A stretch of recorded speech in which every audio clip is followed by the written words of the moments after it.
Everybody. Hello. Hey, everybody. Jeannie Andreessen here, business coach to interior designers. Today, we're talking about 5 processes to take control of your business finances. If you are new to me, so I am a business coach for designers. I help interior designers build the confidence, the processes, the money skills necessary to stand in their space and make the money that they deserve in their businesses. As I mentioned, today we're talking about processes, and we're actually going to be talking about financial processes specifically to manage your business finances effectively. Um, I am intricately involved. Let's start by sharing. I'm intricately involved in my clients' business finances. And I think for a lot of people that might be surprising because money is often just very guarded. Designers are not quick to talk about money. They're not quick to talk about money with their clients, and they're not quick to talk about money, I would say, with each other and how one another is doing or how one another is charging or how much they charge. That stuff is often so hidden from just one another and from, I don't know, everybody. And so for me, when I get involved, that stuff is non-negotiable. I mean, if my clients are coming my way and saying I want to be more profitable in my business, I want to be more successful, I want to be making more money, I want to understand my finances more, a prerequisite to that, an absolute must to that, is I got to understand where we're starting from.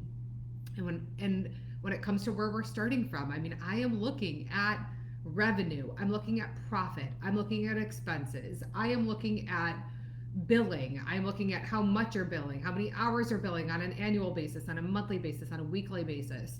The people that are on your team, what are they billing at?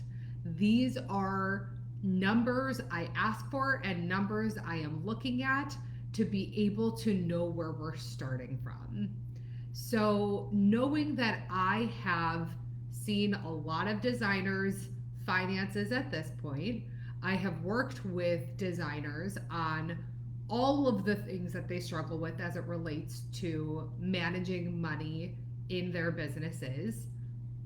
I wanted to hop on here today and I wanted to just share the top 5 processes that I believe are absolutely non negotiable, the most necessary for you to take control of your design business and be confident as you manage it, as you grow it, as you have clients enter it.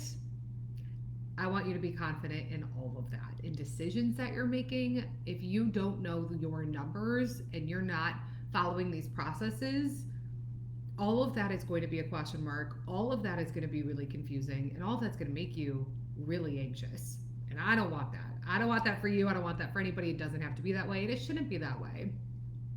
So if you're wondering, as we all do, if you're wondering what you should be doing and what others are doing, you're in the right place. We're talking about it today. So, taking a step back, how did you get here? Why did you start your business? You likely started your business not because you wanted to make a ton of money. If you're anything like my clients, you started your business because you love interior design, you're passionate about it, and you loved the freedom and flexibility that starting a design business could bring you. Drop a 1 in the chat if that is true for you. Drop a 1 in the chat if that is true for you. That is true for most designers, is they don't start their business because of the money aspect of this. But that ends up becoming, and I don't think anybody should start their business just for money, ever. Like, truly ever, because that's gonna wear thin when times get tough. Your business should be founded on a passion that you have for doing what you do and helping other people do that well. That's really the foundation. You should be wanting to love what you do and feel a drive towards helping somebody else accomplish something that they want. So for you, it's the love of interior design and helping an ideal client who is not good at it have an absolutely beautiful home because they desire one. Now, the only piece to that that's a slight disadvantage is if Those are what we're focusing on almost only exclusively as we start our businesses, and we don't recognize the other opportunities here and what else is necessary to really succeed in business.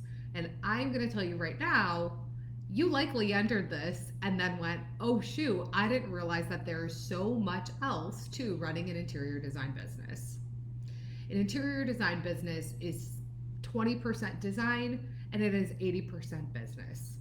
And that, for you to enjoy doing that 20%, like really enjoy doing that 20% of design, for you to get there, we've got to tackle this 80% of business. And I want to say like 50% of that 80% is money focused. It's managing your money effectively, it's making money, profit, it's managing expenses, it's all of that. So that's why we have to put this at the top of our priority list, to decide that we are going to get on top of this and we're going to have a business, a design business that is fulfilling and successful and thriving. And that starts with managing your finances effectively. So I know as I share these with you, I'm going to share 5 with you, 5 processes that, and we're going to do a high level overview. I want you to tell me after this video if there is any one of these that you want me to do a deep dive on. If you want me to do my own solo live on any of these, you let me know, drop it in the comments, and that's how I will know. So I will tell you, I know you don't like, I mean, again, you didn't go into business for this. So I know you don't, before I even share all these 5, I know you don't like doing this. I know this is not stuff that you started your business for, but I'm going to push back on that. Because if, as I said, if you want to do that 20% of design really well and you want to be a thriving, successful designer, you've got to nail these. And you've got to get over the, I don't like doing that. Finances are the worst part of my business. The billing piece is the worst part of my business. You have to get over that. Because if you don't get over that, you're not going to enjoy your business. You're not going to enjoy the interior design you're doing. You're not going to be thriving. And none of that is fair. It's not fair to you. So let's start. Okay, number 1, and I'm actually going to do this kind of in a sequential order as well. So we're going to start actually kind of more detailed, more intricately. Number 1 process to have in place, number 1 process to develop, have in place, and do consistently to take control of your finances is actually time tracking. Number 1, without a doubt, is time tracking effectively. Why? Because this directly affects your bottom line. Time tracking is so overlooked, underemphasized, underutilized, and it directly affects your bottom line. Your biggest asset is actually, it's your mind, but beyond that, it's your time. If you want to grow your business in the future, you have to be clear on how much your time is worth and how much your time becomes worth as you get better at what you do. How do you find that out? By starting in the very beginning of tracking your time. Figuring out how you are spending your time is number 1. And especially number 1 on top of that is paying attention to the time that you are spending on client projects that then will get billed out to them. If you aren't doing this, don't even bother doing the other 4 that I'm going to be talking through today. Don't. There's no point. If you are not going to track your time effectively, there is no reason to pay attention to anything else I share with you, which is why I'm telling you that this is number 1, which is why I'm emphasizing this point so significantly. I feel, I'm trying to think of even the pushback I get about like why someone's not time tracking, but quite frankly, I think the biggest source, I'd love to hear from you, is to like, why is this something that you're not doing? A lot of times it's because there's not a process developed around it. Great, create a process around it. There are so many apps out there. There are so many apps out there that allow you to do this at a much higher level and allow this to be much easier on you. Toggle is one my clients typically use. Most of my clients are on Toggle. I have a couple clients on Harvest. I also teach in Business School for Designers. I teach a calendar management system that allows my clients to also get a sense for where their time is going. I don't care what process you use. I just care that you have a process around it, that you are paying attention to on a daily basis where your time is going, so that you can go back and audit your own calendar to get a sense for how much time you're spending on client billables, how much time you're spending on managing your business, how much time you're spending on basically nothing and, scrolling on Instagram or, anything that actually isn't business related. You should know those numbers. If you do not know those numbers, then again, how are you going to become profitable if you don't even know what a profitable month looks like for you or where your time is going? So time tracking is the absolute number one, and it absolutely ladders into number two. Number two process is billing, having a process for billing and invoicing. See how these talk to one another? If you're time tracking well, then at the end of the month, every 2 weeks, it will be a much more simplified process for you to go and look at your information, your data, and then be able to bill and invoice effectively. This is how you keep the lights on. This is how you enjoy your business. This is how you get paid. So not doing these things is doing you an absolute disservice. So billing and invoicing is number two. And I'm asking you to create a process around it that you stick to. What will that process look like for you? It's not that hard. It's about making a decision and sticking with it. How often do you want to bill your clients? This is really for your design services. How often are you going to be billing your clients? I don't care if it's every 2 weeks. I don't care if it's every month.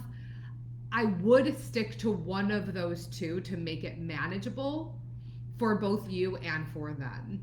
Because if you are waiting 2 months to bill your clients for your time, you are going to get confused about where you spent your time 2 months ago, unless you're on top of your time tracking. You are going to not totally recall exactly what you spent your time on 2 months ago. You are also then going to be sending your clients a larger invoice, an invoice that is going to look a little bit intimidating to possibly you and them. Most people are getting paid on a monthly basis. So if your clients are getting paid on a monthly basis and you're submitting invoices every 2 months, that makes it really challenging for them to manage their finances effectively and for them to be able to anticipate the bill that they're getting. So, I said on a monthly basis, most people are getting paid every 2 weeks or on a monthly basis. So that's why I recommend doing the exact same for yourself and looking at it as a way to be able to help your clients manage their finances effectively.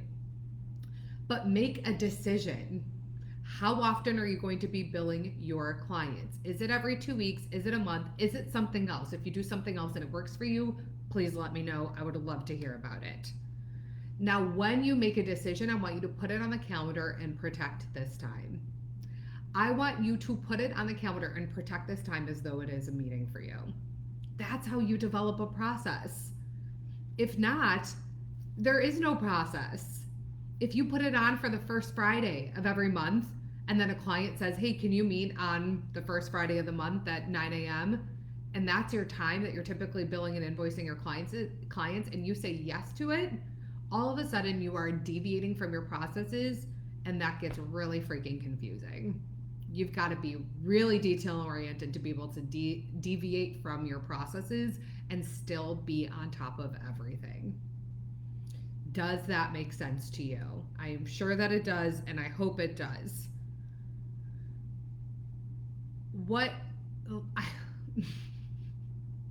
I just want you to think about it like this. What is the point of doing what you do if you're not going to charge for it? What is the point of running a business if you're not going to be charging for it? What is the point? Why are you calling it a business? Why are you worrying about all the business aspects if you're not going to be charging for your time and be making money off of it? Why? It's so much easier to not be running a business and to just be somebody who is a design enthusiast that can help people with their design projects. It's so much easier to do it that way. So if you're not going to be making money on your time, why don't you just become a design enthusiast and help other people for free and let them know you're here for that?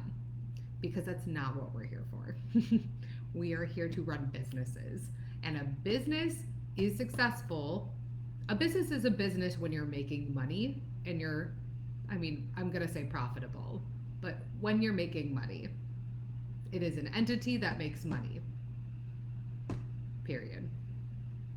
All right, process number 1, if you're just joining me, process number 1, time tracking. Process number 2, billing and invoicing. Process number 3, income tracking. This is one that I really believe in, and it's kind of my own little archaic system that I have that works for me, that works for my clients, and that honestly I love and really do highly recommend. So you likely have some sort of bookkeeper, you likely are in QuickBooks, or you're using Studio Designer, or you're using Ivy, or you're using one of those programs that does track if you're doing it effectively. It does pay attention to what money is going out, what money is coming in, and you're able to easily run a profit and loss statement and those kind of statements from that. A balance sheet, you're able to do all of that pretty well. Now, separately, I believe in tracking your income, tracking essentially your, not even profit, but just revenue. I believe in doing that separately in a Google Doc on a monthly basis, and honestly, as small as potentially on a daily basis. So if you make a sale today, if you invoice your client, $1,500, and that $1,500 comes back to you today, I recommend going into a Google Doc and indicating that you made $1,500. You don't have to say on June 18th, but you made $1,500 in the month. Now, if you get 3 of those and you made $4,500, I like having that in this Google Doc, and that you are really only paying attention to in this Google Doc your income and the money that is coming your way that is kind of directly goes to you and your business. When you do this manually, you pay attention. When you let the robots do it, you pay less attention. That's why I'm such a fan of doing this manually. I want the robots to still do what they do. I want our software to still do what it does. I still want all that stuff tracked effectively there. But I love income tracking because I love paying attention to exactly the money, the revenue that is coming in for your business. Now, what goes in that? Really 2 main things: design fees and the money you make on a product. That is what I believe should be in there. So I don't want in there, if somebody buys a $10,000 custom couch, I don't want let's say you make $2,000 on that, something like that. I want the $2,000 to be in there. I don't want $10,000 to be in there, because that $10,000 is not your revenue. That is not money that you necessarily generated for you and your business. It's kind of just that even trade of helping someone buy a couch. So I want that $2,000 tracked in there. So we have $2,000 from the couch. We have, your clients paid their bills, and that's $4,500. So you can be able to end the month and look back and be like, okay, amazing, I made $6,500 this month. Now that works really well when your business is smaller and you don't have a ton of expenses. We're going to talk about expenses shortly. But it just allows you to have somewhere else money that you know that you are making. Sometimes people pay us in different ways. For me, my clients pay me via Stripe. I use Stripe for my clients to pay me. But I've had a couple clients sell me. I have a couple clients that will quick, well, that is Zelle, quick pay me. Nobody Venmos me. I don't really love that. Like, what is the other? Oh, like an ACH credit transfer, just like transferring straight into my bank.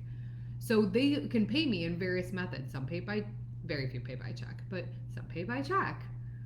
And so it just allows me to know that I'm tracking this stuff somewhere else, and that if something looks off, I'm able to kind of cross reference where the stuff is.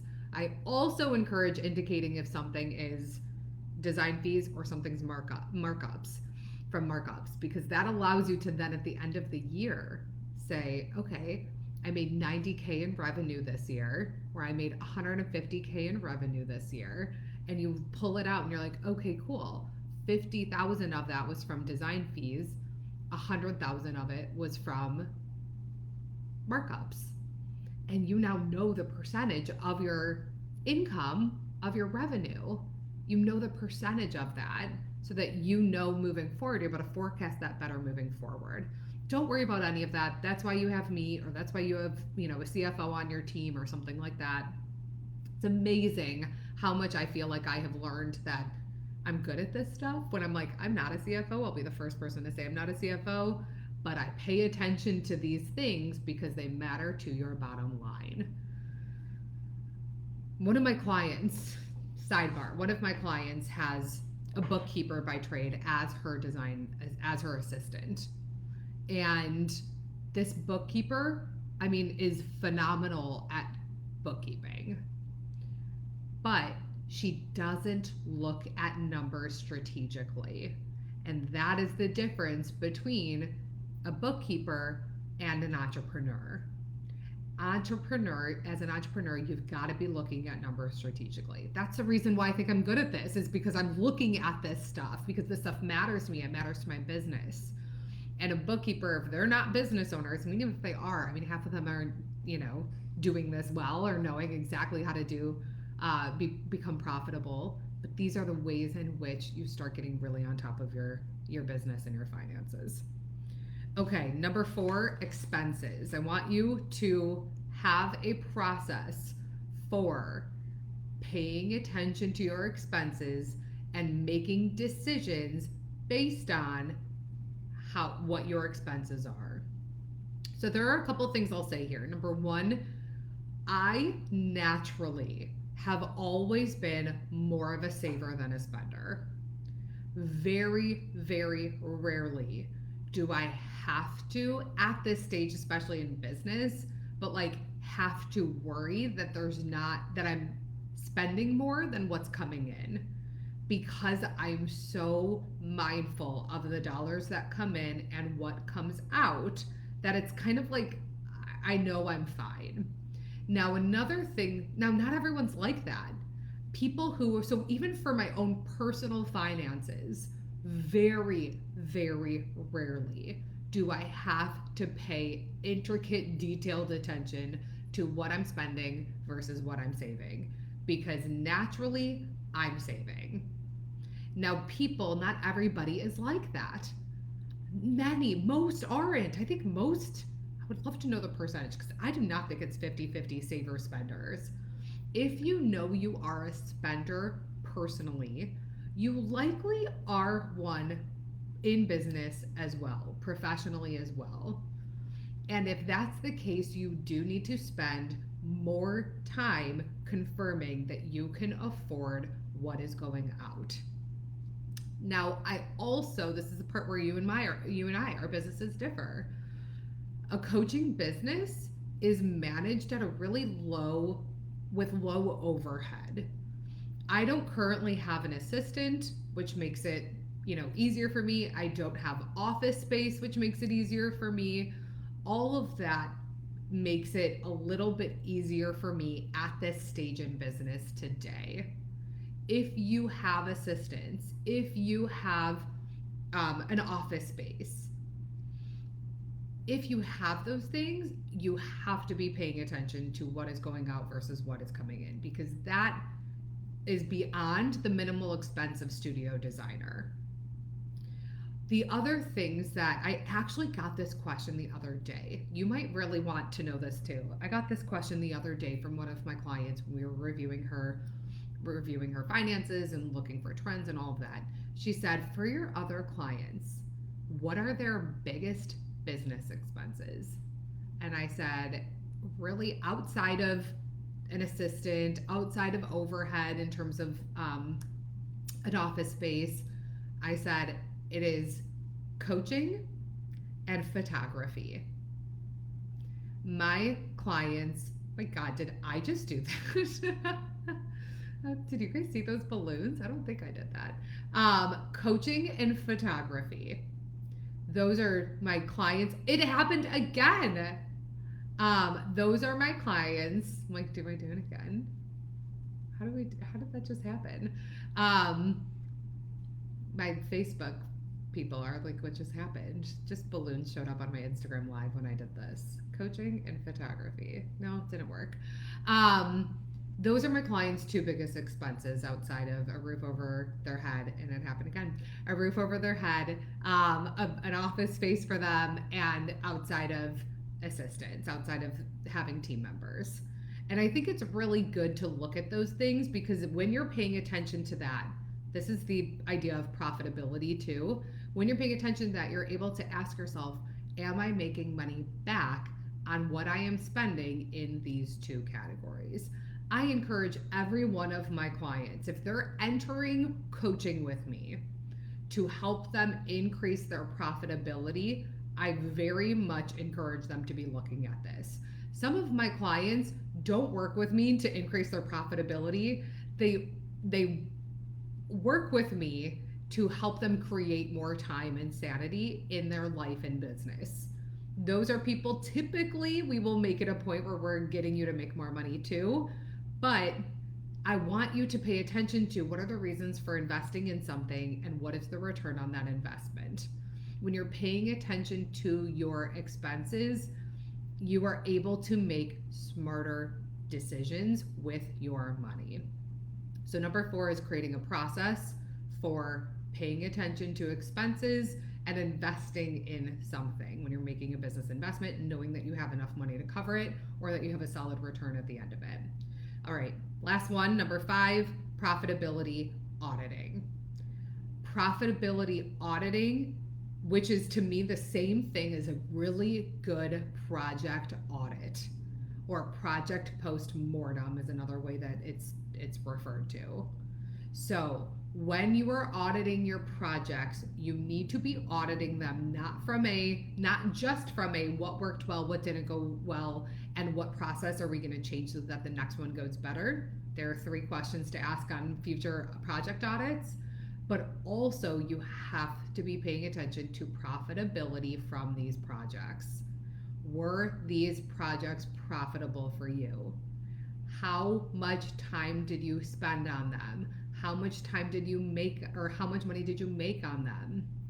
Paying attention, take a look at that versus, projects before and the one before and the one before. And when you start doing this consistently, you're able to compare one from another and figure out which projects are most profitable for you in your business. So how do you know you're profitable? You pay attention to things. You track your time effectively, you bill effectively, you compare it to the estimates that you actually put out there in the beginning, you mark up your items and you make sure that you're paying attention to that and tracking that stuff somewhere. That's why I intentionally walked through this in this manner, because again, if you're not going to time track effectively, you cannot properly audit a project for profitability. You can't. So that's why all of these ladder onto one another and create this full, well-rounded being in control of your business and managing your business finances effectively. Okay, was this helpful? Who is still with me? What are we still missing? What questions do you have? As I mentioned, any one of these I am happy to do a deep dive on. I wanted to keep this high level because otherwise, if I'm doing a deep dive on all of these, we're going to be here for like 5 hours. So I wanted to keep this high level because I've gotten this question multiple times. I have gotten the question, what are other designers doing to monitor their profitability? What kind of financial processes should I have? What are non negotiable processes in my business? And it all starts here with your managing your finances and being in control of them. So I hope that that was helpful. I want to know which 5 of these you still have questions on and which one you want me to take a deep dive on. Now, I'm going to, if you have not yet downloaded my confident charging guide, because I do not want you undercharging yourself from the very beginning. You can snag that at the link in my bio. Every single thing I teach on really focuses on you developing confidence, boundaries, not second guessing yourself, knowing your worth, creating processes that allow you to thrive in your business. And this confident charging guide is something, it all starts there. If you are undercharging from the very beginning, you're going to be doing your profitability audit and have said, I should have charged more for that.